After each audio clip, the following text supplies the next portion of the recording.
I can't control the thoughts that come in, but I can control what I'm focusing on. And where focus goes, energy flows. And that's what we create more of in our life.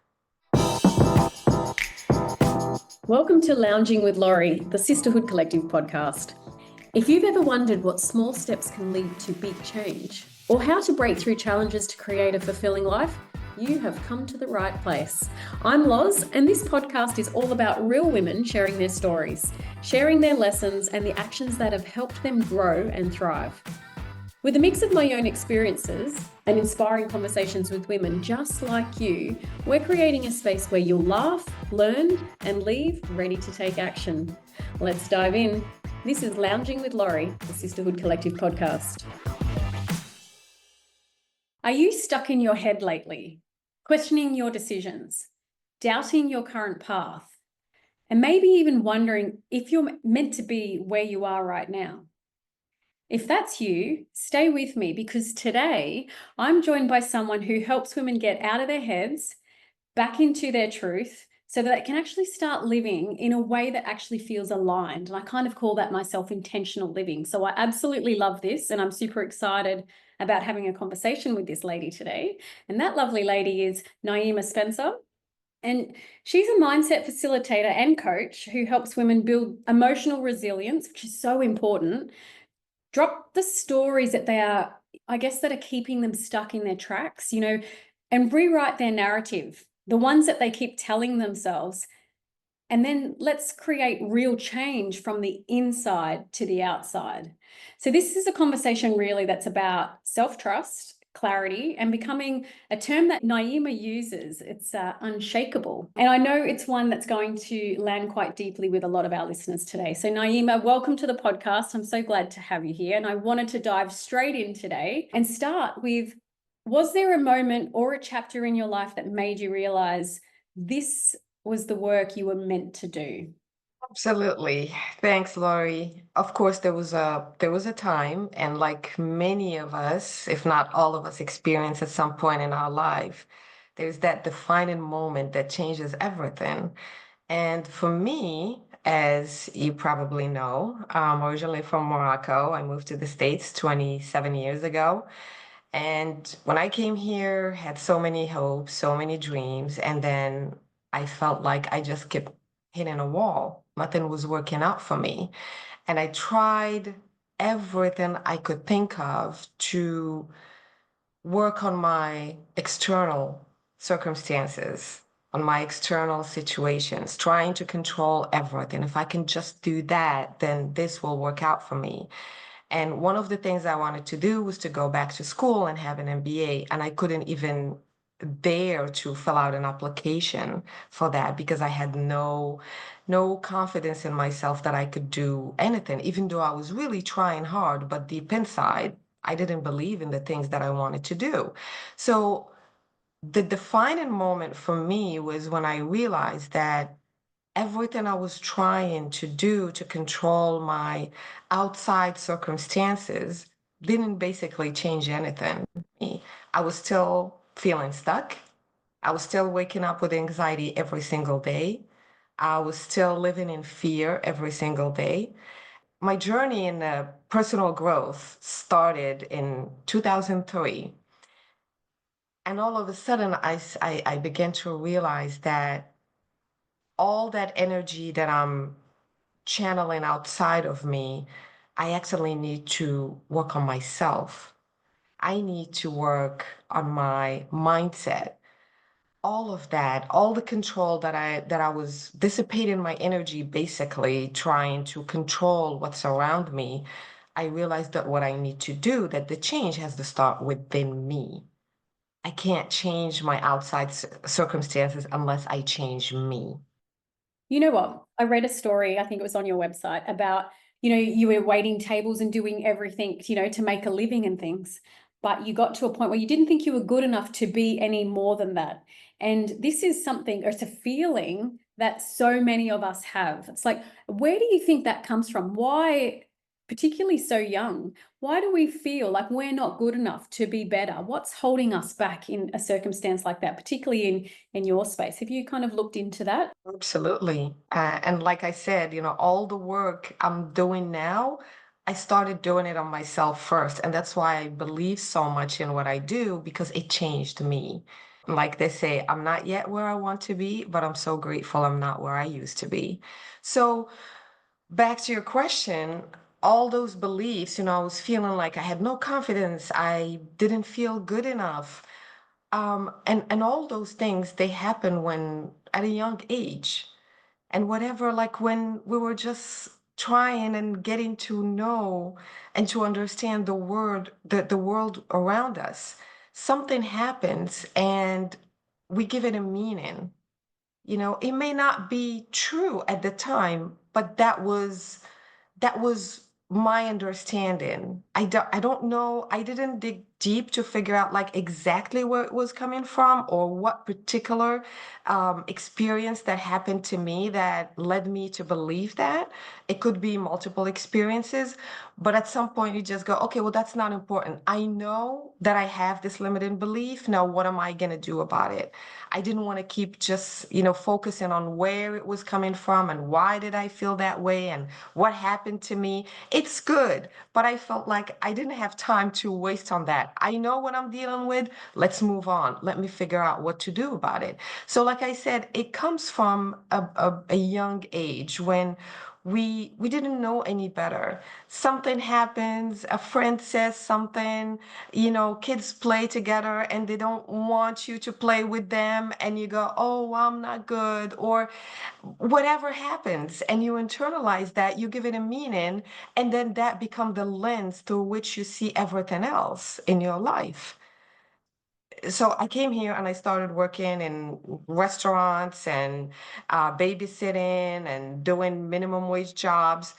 And I kept convincing myself, telling myself, whether I was realizing it or not, that okay, well, this is it. This is all I'm qualified to do. Like I'm not capable of doing anything else. And all of a sudden you begin to believe those stories that you tell yourself. And those stories, I mean, beliefs lead to thoughts, and thoughts lead to emotions, and emotions lead to actions. And I just stayed stuck there. I didn't even dare to, like I mentioned, to even apply, fill out an application to go back to school, even though that was something that I really wanted to have, but I felt not good enough for it to do that. So, yeah. So tell me, what was the trigger? What was the trigger that suddenly that switch turned on, or that bit of energy came to you where you went, you know what, I want more. I'm going to get out there and do it. What was the realization and what did you do about it? So the realization is after 8 years of doing the same thing, it just got to a point where I couldn't. Enough is enough. Like you just hit that point, change is uncomfortable.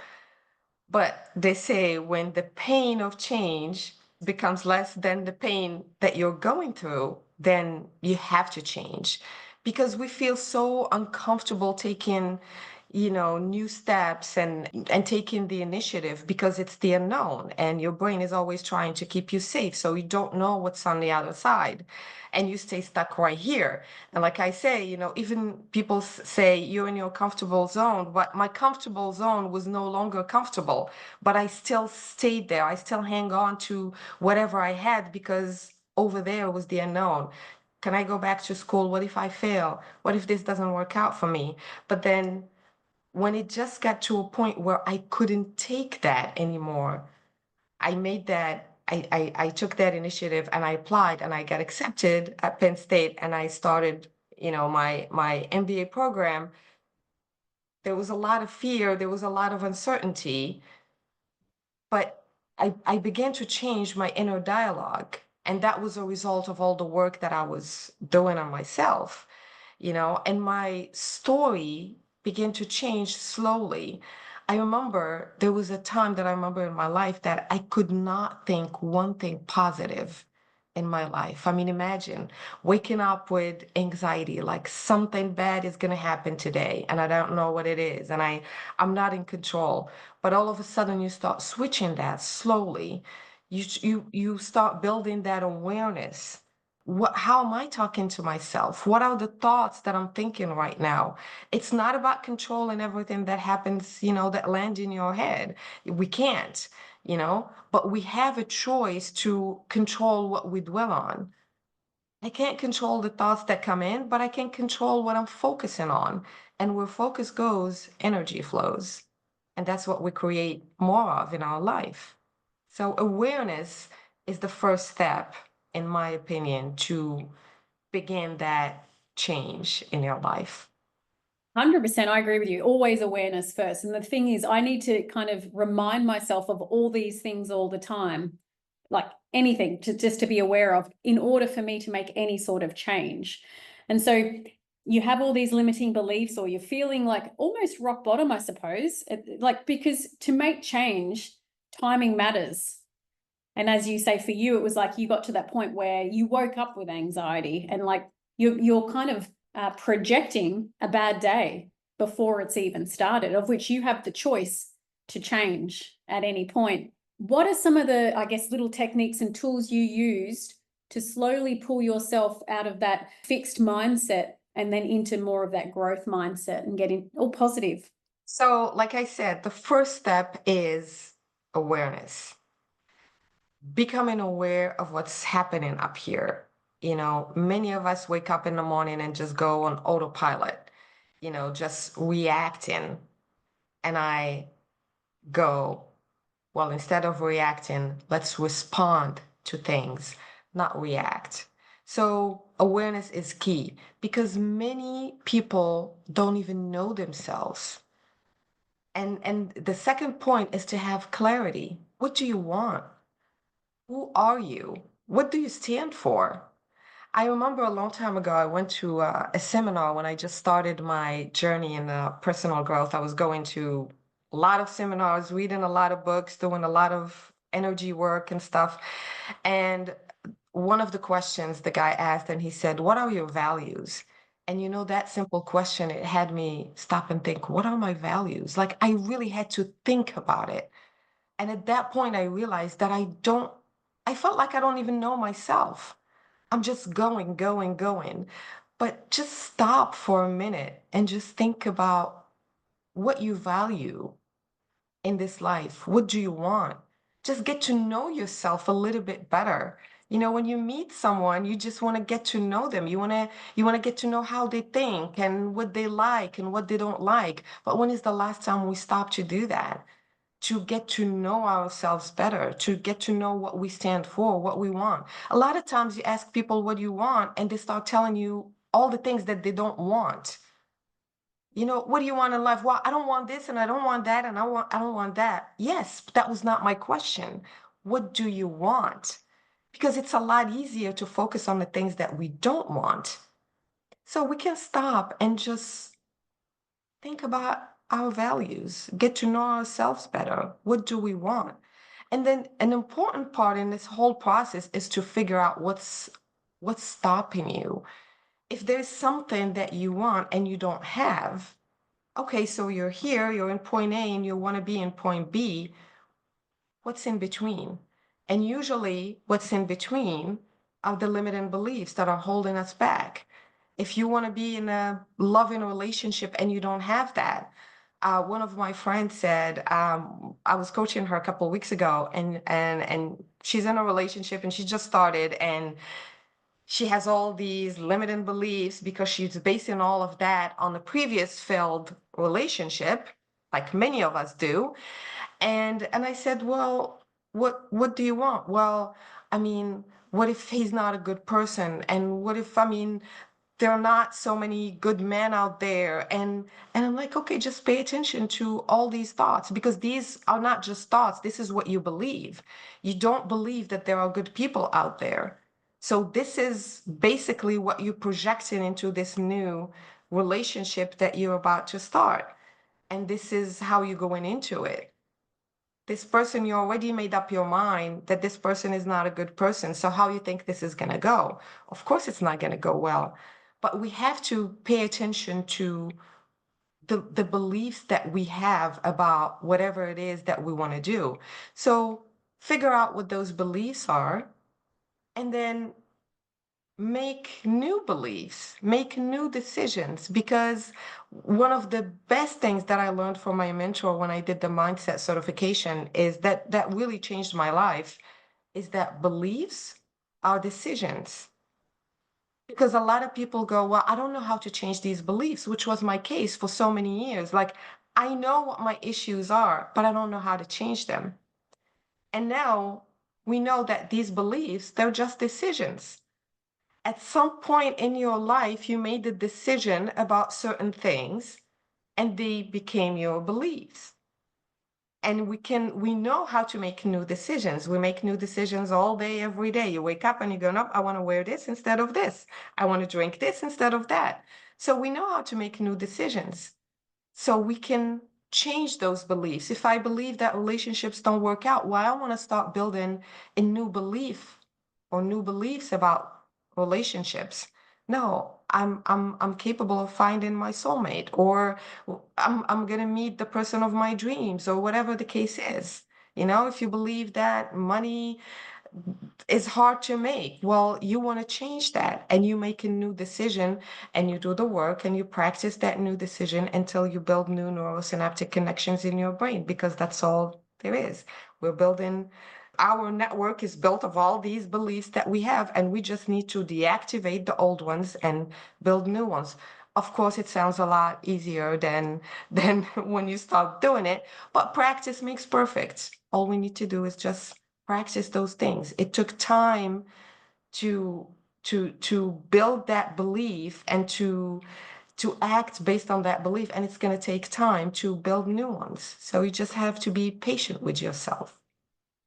What's the difference between values and beliefs? So to me, they're one and the same. So values is what I stand for, Mhm. what I believe at the end of the day. If I value relationships, okay, well, what do I believe about relationships? If I value, one of my values is, for example, family life, well, what do I believe about family life? So they're one and the same for me. And it's funny, like you actually have to do the work. I believe in understanding and knowing your values because to me, it's your North Star in that it is your compass to the decisions that you make, which is, I think, what you're saying as well.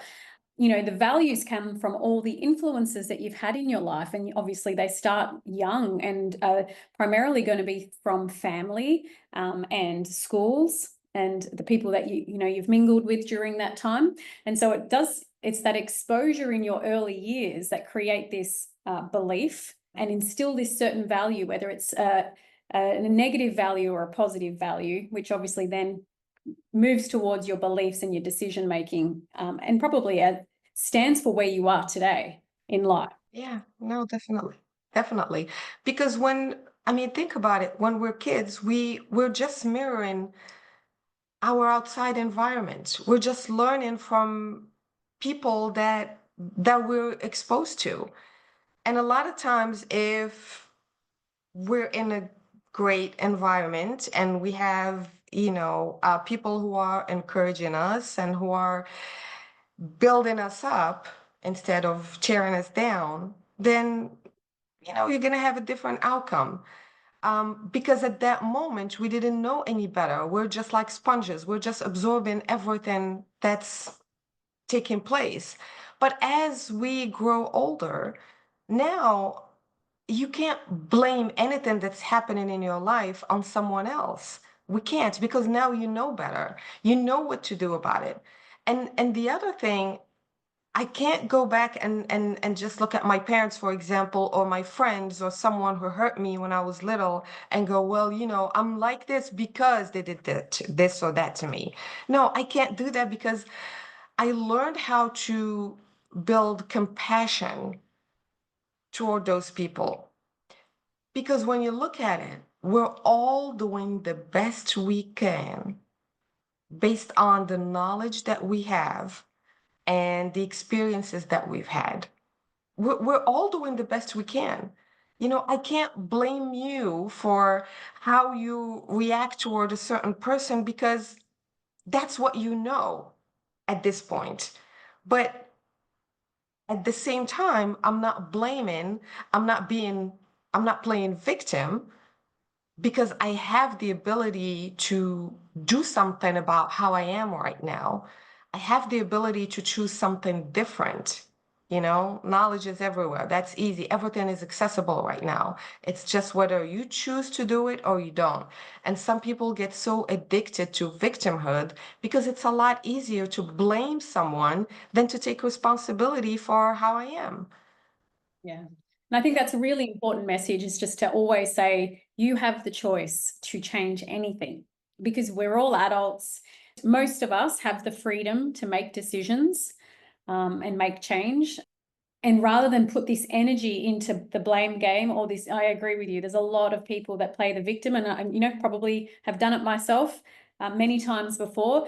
But the more I become aware of this, I choose to use my energy to make a change, or to change the circumstance, or to change and rewrite the narrative that I want to tell myself and create for myself. And I use a lot of visualization techniques to look at, well, who is the thriving version of myself? Who is she? And how is she feeling then versus now? And I do all those sorts of things, which is what a tool that works for me to move me away from, the negative energy or the blame game or victimization or whatever, like those sorts of things. So what sort of, I guess, techniques and tools, because you work with a lot of clients now, so what do you do to help pull people away from this negative space and into a more positive outlook? I do have a methodology that I've been trained on that I use, but I just want to go back to something that you just mentioned, which is very, very powerful visualization. And a lot of people don't think visualization is that important, but it is amazing. And the reason why, it's because the brain doesn't know the difference between what's imagined and what's real. You know, there was a study that was done in Harvard, I think it was 2009, when they brought these pianists and they asked them to play the piano, and they looked at their brain, and the certain parts of the brain lit up. And then they brought them back and they said just to imagine that they're playing the piano and the same spots, the same areas in the brain lit up. And the conclusion was that obviously we know that now, that the brain doesn't know the difference between what's imagined and what's real. You can close your eyes and think about something bad that happened to you, and all of a sudden you feel that in your entire body. Or you can close your eyes and think of a happy memory, and then you feel that as well. So it doesn't know the difference. And that's what's so powerful, because you can imagine, you can do visualization and imagine that person that you want to be, or a quality that you want to develop in yourself, and practice that, and your brain is building the neural network connection in it just by imagining. I mean, it doesn't happen overnight. We need to be realistic, but we just need to keep at it. It's just like when you go to the gym, you expect to lose 40 pounds overnight. So it takes time, and it's the same thing for the inner work that we do. It takes time, but it is possible and it is doable. And back to your question, the methodology that I use is basically, it consists of a lot of teaching. And the one of the powerful tools that I use is the power of decision. And like I explained earlier, when we said beliefs are decisions. So there's a tool that I use, it's called the decision matrix. And once we start working and we figure out what these limiting beliefs are, then we create new ones. We work, to create a new and make a new decision. And then it doesn't just stop there. You can't just make a new decision and go, okay, well, really, does this, I've been living my life believing that money is hard to make, and now all of a sudden I'm going to believe that money is easy to make and money is flowing to me. No, but we want to find, supporting evidence for that. There was a time in your life when, at some point, whether that's money or relationships or whatever, that you had something good, something that worked out for you, something, money that came in, or you were in a good relationship, or you had good friends, or your best friend is living her best life. Because sometimes if we can't find evidence in our life, we can borrow it from someone else. because if it's possible for someone else, it's possible for us.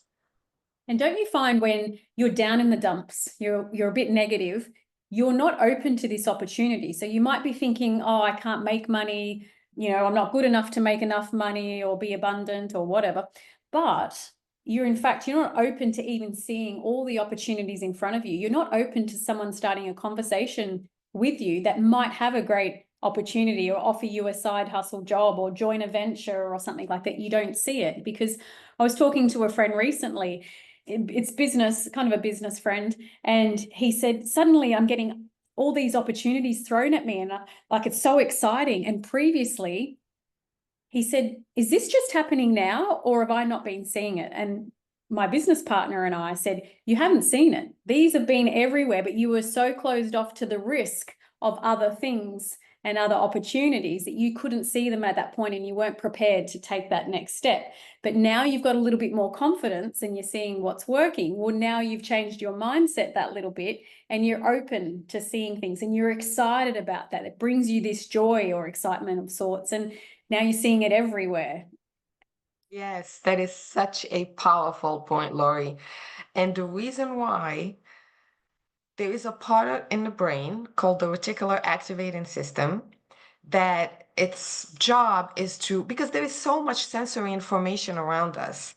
So what the RES does is that it filters out all the information to help you see the things that are most important to you, the things that you are focusing on, and that's what you see more of.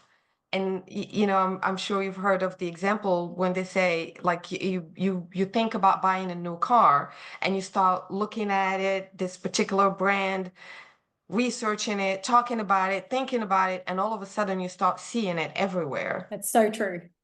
It's not because now all of a sudden these cars are just popping out of nowhere. No, they were always there. You were not paying attention to them, and your RES was helping you not see all of that because it was irrelevant to you.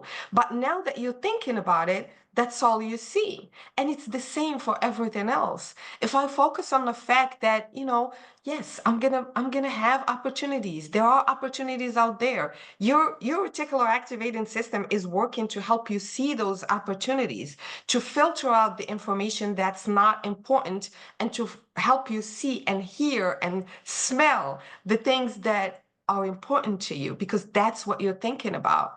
And this is why they say, the more I think of something, the more I see it.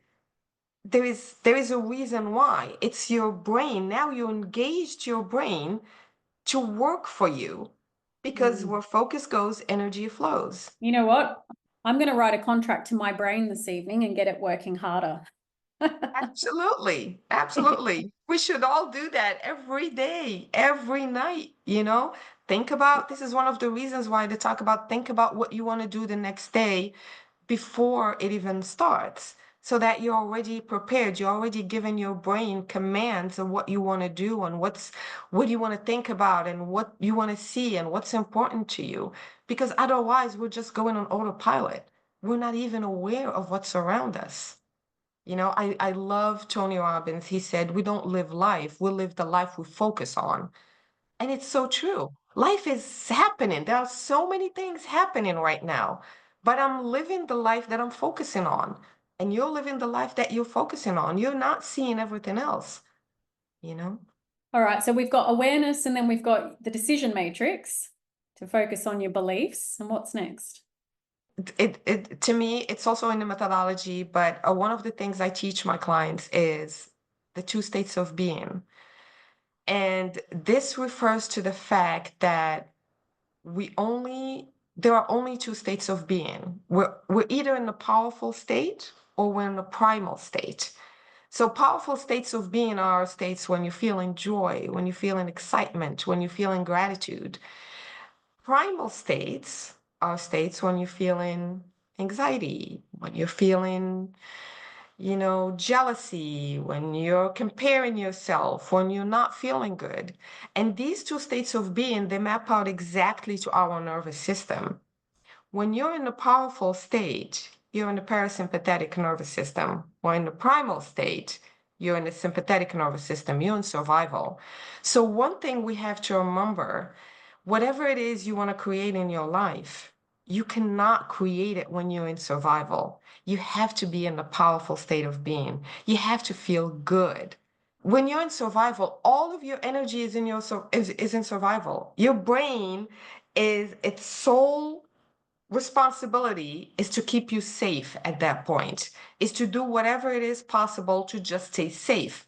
It's survival time. This is not the time to create. This is not the time to prosper. This is not the time to have ideas and to think about business plans and to think about, new ventures. No, it's time to survive. You can't create anything good when you're having anxiety, when you're feeling fearful. You can't. So just one of the things that I encourage everyone to do is to do whatever it takes to feel good as much as you can throughout your day. It's not going to be possible to be happy all day, every day. No, nobody does. But pay attention to how much time you're spending in those areas when you're not feeling good.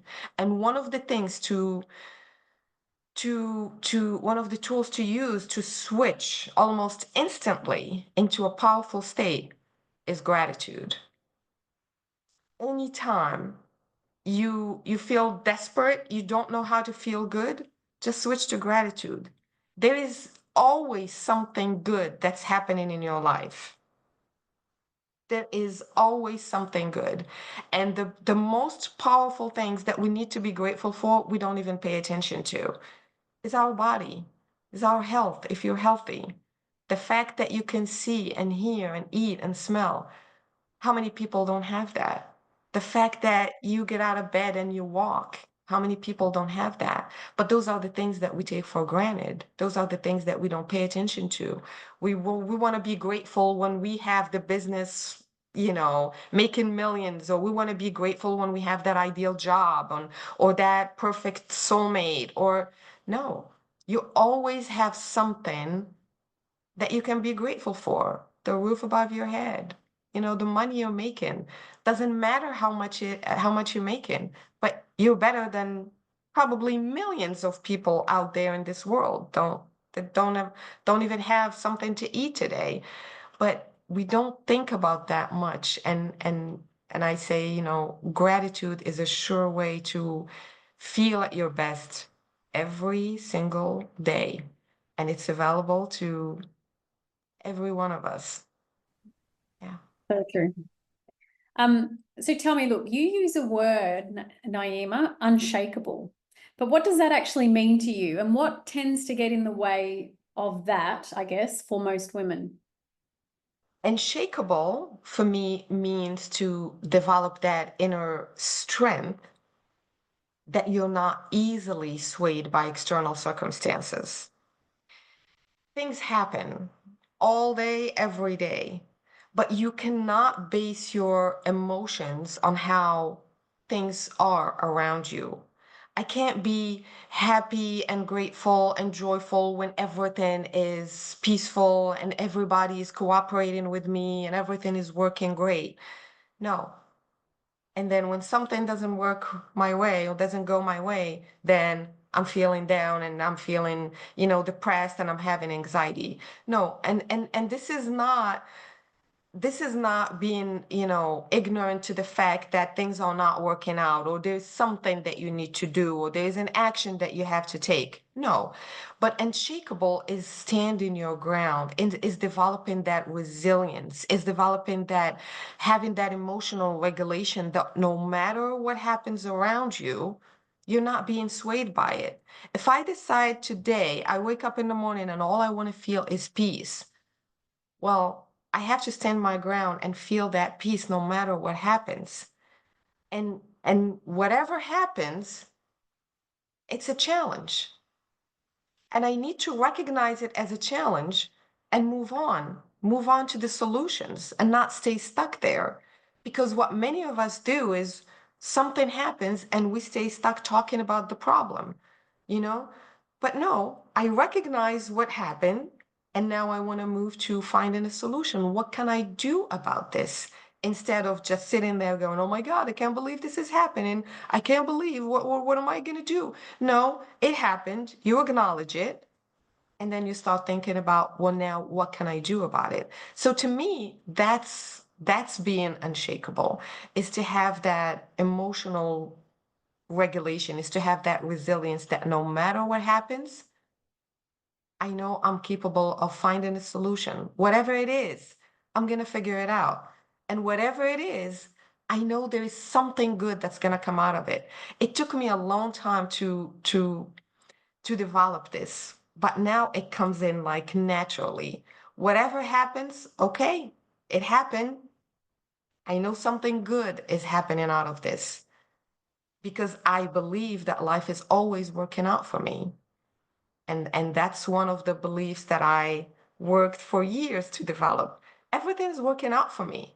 And like Steve Jobs said, you can only connect the dots looking backward. A lot of times things happen in our life that we're not happy about. And at the moment you feel like this is it. Life is ending as we know it. But then you overcome whatever it is and you look back and you go, thank God that happened to me. Have you ever had an experience like that? Like you look back and you go, well, thank God that happened. I wasn't happy about it when it happened at the time, but now I see the benefit of it. Because if that didn't happen, I wouldn't be here. If that particular experience didn't happen, y- everything is happening to set you up for your next adventure.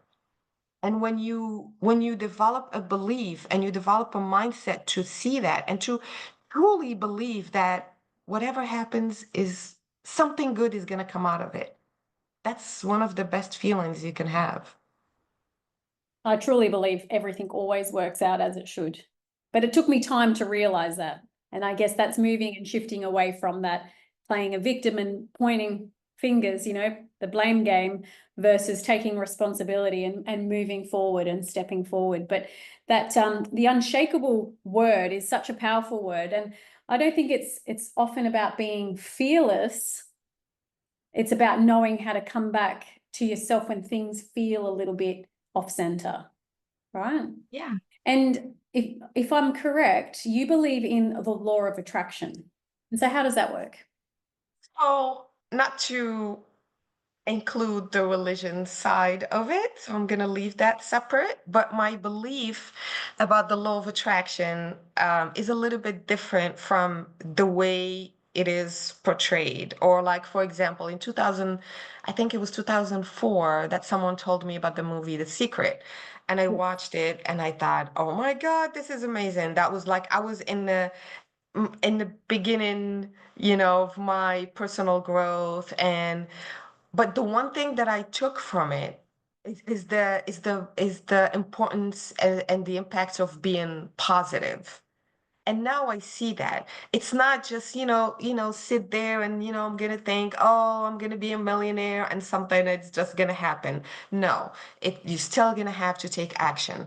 But now I explain it by going back to the two states of being that I just talked about, being in a powerful state. And everything we want to create in life happens when we are in a powerful state of being, because you are in the parasympathetic of the expression of the nervous system. Everything's working out. You're creative. You ideas just come to you easily because you're thinking positively and you're feeling good. It's not just about thinking, it's about feeling as well. So, but when you are in survival, you can create. And that's why that's what how I explain the law of attraction. When you're in a powerful state, when you're feeling good, when you're thinking positive, when you're expecting good things to happen, good things happen to you. You're When open. you're expecting, yes, because now you're open to it. You enrolled your brain to show you opportunities and to look for opportunities, and that's how it happens. So that's how I explain the law of attraction. And for me, that's how I see it. It's not about just thinking positive and sitting there and doing nothing and things are going to happen, but you still have to take action, but you have to be positive. Right. So here we hear this all the time, this phrase, do the work, right? You've got to do the work to get out on the other side. But what does it actually mean? What does doing the work mean? So, doing the work to me is taking action. You want to do something, well, what action can you take to make that happen? But the focus is not on the action. Mm-hmm. Because I can take action when I'm feeling, jealous and comparing myself to others, or why is it working out for that person and not working out for me? Well, let me do this. Lori has a podcast. That's awesome. Well, I need to have a podcast too.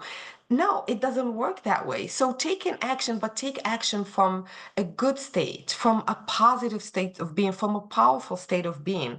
That's what doing the work means to me. When I wake up certain days and if I'm not feeling great, I don't want to take action. I want to sit and work on myself that morning. I want to get myself to a good state of mind before I take action. I can sit here and do all my outreach and send emails and apply for opportunities to speak and do all of that. But if I'm not feeling good, I don't want to do that. I want to take that time to center myself, to get myself in a good state before I can take action. So, yeah, it is about taking action, but it's what type of action and where it's coming from. That's right. It's about taking aligned action. And I guess that Yes. comes back to knowing who you are right now. So understanding your beliefs and values. Who am I? Where am I going as well? Or who am I? What do I want? And how do I get there? Right. And then creating a pathway. And that action that you take is that one step forward that gets you closer to where you want to be. Would you agree? Always when you look at where you are and where you want to be, you're here and you have this goal. Just sit with yourself and think about what's in between. Hmm. And what's in between, it's not always the how. It's not how I'm going to get there. It's what I believe about this thing that I want to create. What do I believe about this? Do I believe it's possible? And if I don't, why not? And then you start revealing everything that's inside, that's happening. And those are the thought patterns and the thought habits that we have about whatever it is you want to create.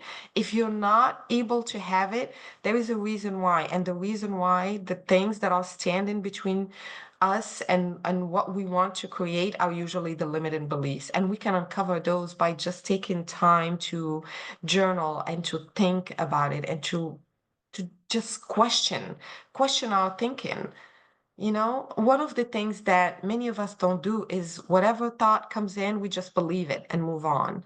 Like, oh, that's not going to work out, and just go with it. Oh, that person is terrible, or I can't trust people, or this person is this or that. And we just take those beliefs and go with them instead of just taking a moment to question our thoughts. How often do we stop to do that? Many of us don't do that.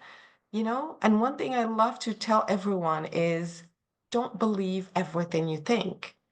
They're just thoughts. You don't have to believe everything that lands in your mind. Question it. Is it true? You're sitting and, like, a lot of times I'm thinking, okay, I'm about to do something, and all of a sudden I have a thought that, well, no, don't reach out to that person. Oh, they're not going to respond. And I go, okay, hold on. Why not? How do you know that? Just the fact questioning our thoughts, it can make a huge difference in achieving what you want in life by just questioning it and not just take whatever we think about and run with it, because they're not true all the time. So if someone's stuck in an old story right now and she's wanting to change that, what would be your recommendation just to start easy? Is it journaling and just getting all your thoughts onto paper and then questioning those? Or, what would be your recommendation for her to feel a little bit more in control of her life and where she's taking it? If you're not working with someone to help you go through that process a lot faster and you want to do the work by yourself, Mhm. it's possible. like you said, start journaling because you need to get to know yourself better. You need to realize what are you thinking all day long? Scientists say that we think we have more than 60,000 thoughts a day. How many of those are you conscious and aware of? Too many. The majority of them are taking us a certain direction and we're not even aware. The subconscious mind is taking control. Like sometimes you get in your car and you start driving and you get to your destination, you go, oh my God, I don't even remember how I got here.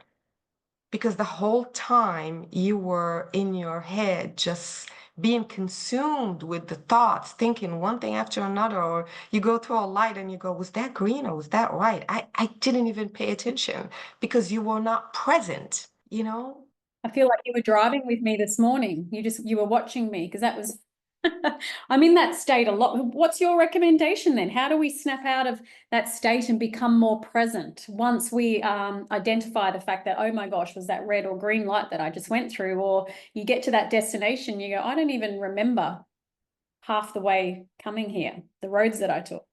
You have to practice. You have to practice being present.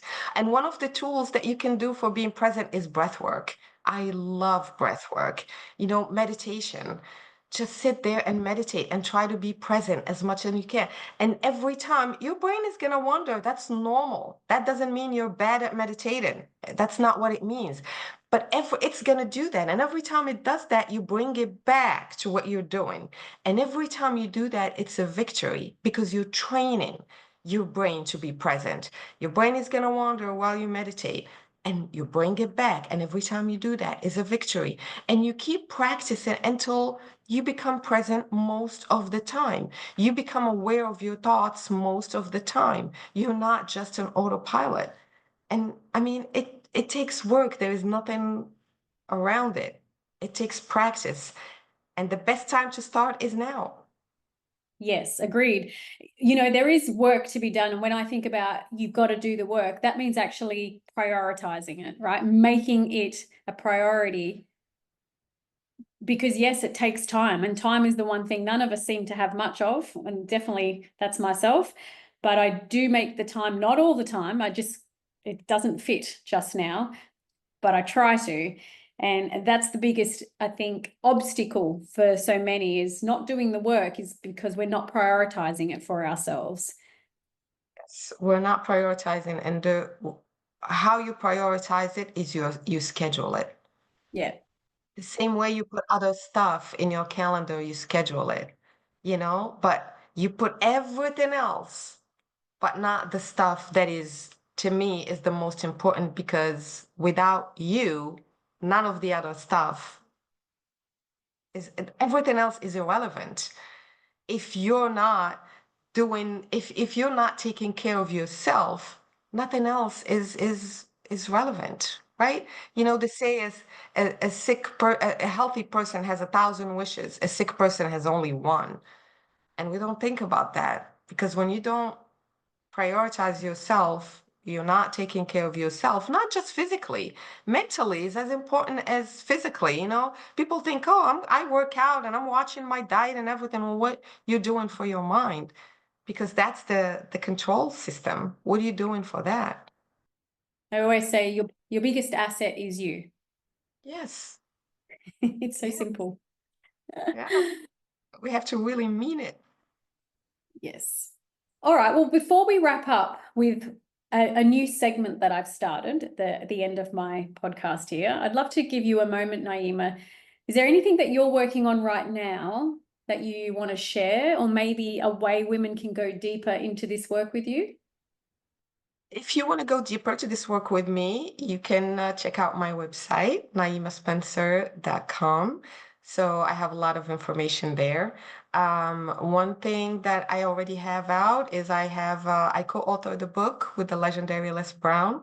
It has a chapter about my journey, my life, how I overcome all the challenges that I encountered in my life, moving from Morocco to the States. And I'm right now I'm going through a program at the Wharton School on neuroscience to even deepen my understanding of how the brain works, and so I can be better at helping the people I work with. So I'm very excited about that. I have a few more weeks to go before I'm done. I love that. I will look, I'll put all your details into our show notes too, so it's easy for people to collect them. Right. Now, as I wrap up here, Naima, I want to leave you with, this is kind of like one of my clarity tools, and I put it in the Sisterhood and I do it with my clients as well. And it's just one of those quick resets that I seem to come back to all the time. And I'd love to hear your take on it. So you're in the hot seat right now. So it's called cut it, keep it, claim it. So cut what's no longer serving you, keep what's grounding you or guiding you right now, and claim what you are boldly stepping into next. So what are you cutting? I'm cutting procrastination, What are you keeping? keeping my peace, And what are you claiming? claiming victory in everything I do. I love that. Naima, thank you so much. This was such a beautiful, grounded, and really empowering chat. So to everyone that's listening, if something has landed for you, please share it with us, tag us on Instagram, or come into the lounge room and let us know what you're cutting, what you're keeping, and what you're claiming. Big dreams, small steps. Let's start moving. Keep showing up, keep backing yourself, and I'll catch you in the next episode. Thank you for joining us on the Sisterhood Collective podcast. Remember to hit that subscribe button so you don't miss out on any upcoming episodes. And if you want to be the first to hear what is new at Sisterhood Collective, you can find out more on our Instagram, or you can sign up to receive our weekly newsletter and let the good times continue to roll. Now it's time to turn your clear vision into bold action. I'm Laurie Drummond, your host, and until next time, keep striving to live that best life. Take care, and we'll see you soon.